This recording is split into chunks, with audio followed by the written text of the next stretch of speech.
Ayodhya water metro ഈ മാസം 22-ന് പ്രധാനമന്ത്രി നരേന്ദ്രമോദി നാടിന് സമർപ്പിക്കും. ഭാരതത്തിലെ രണ്ടാമത്തെ വാട്ടർ മെട്രോയാണ് അയോധ്യയിലേത്. സരയുവിൽ സജ്ജമാക്കിയിട്ടുള്ള ബോട്ട് ജെട്ടിയിൽ നിന്നും റിപ്പോർട്ട് കാണാം.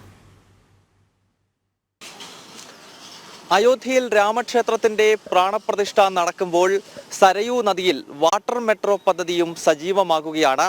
വരുന്ന 22-ാം തീയതി ക്ഷേത്രത്തിന്റെ പ്രാണപ്രതിഷ്ഠയ്ക്കായി എത്തുന്ന ഭാരതത്തിന്റെ പ്രധാന സേവകൻ നരേന്ദ്രമോദി ഈ പിന്നിൽ കാണുന്ന സരയൂ നദിയിലൂടെയുള്ള വാട്ടർ മെട്രോ പദ്ധതി ഉദ്ഘാടനം ചെയ്യും. നമുക്കറിയാം, ആദ്യത്തെ വാട്ടർ മെട്രോ ഭാരതത്തിലേത് കൊച്ചിയിലാണ്. അത് പ്രധാനമന്ത്രി നരേന്ദ്രമോദി കഴിഞ്ഞ ഏപ്രിൽ മാസത്തിൽ നാടിന് സമർപ്പിച്ചിരുന്നു. അതിനുശേഷം ഭാരതത്തിലെ രണ്ടാമത്തെ വാട്ടർ മെട്രോ പദ്ധതിയാണ് സരയൂ നദിയിൽ ആരംഭിക്കാൻ പോകുന്നത്. അയോധ്യയിലെ വാട്ടർ മെട്രോയുടെ ആദ്യ ഘട്ടം നയാ ഘാട്ട് മുതൽ ഗുപ്തർ ഘാട്ട് വരെയാണ്. ഈ നയാ ഘാട്ടിനും ഗുപ്തർ ഘാട്ടിനുമിടയിൽ 14 ഘാട്ടുകളുണ്ട്. അതായത് അയോധ്യയിലെത്തുന്ന തീർത്ഥാടകർക്ക് ഈ 14 പവിത്രമായ കടവുകൾ താണ്ടി സരയൂ നദിയിലൂടെ നീങ്ങാൻ സാധിക്കുമെന്നതാണ് ഏറെ ശ്രദ്ധേയം. പ്രേക്ഷകർക്ക് ഇപ്പോൾ കാണാൻ സാധിക്കുന്നത് സരയുവിൽ വിവിധ ഘാട്ടുകളിൽ ഇപ്പോൾ ബോട്ട് ജെട്ടികൾ സ്ഥാപിച്ചിരിക്കുകയാണ്. കൊൽക്കട്ടയിൽ നിർമ്മിച്ചിട്ടുള്ള ബോട്ട് ജെട്ടികളാണ് ഇപ്പോൾ സരയൂ നദിയിലെ വിവിധ ഘാട്ടുകളിൽ സ്ഥാപിച്ചിരിക്കുന്നത്.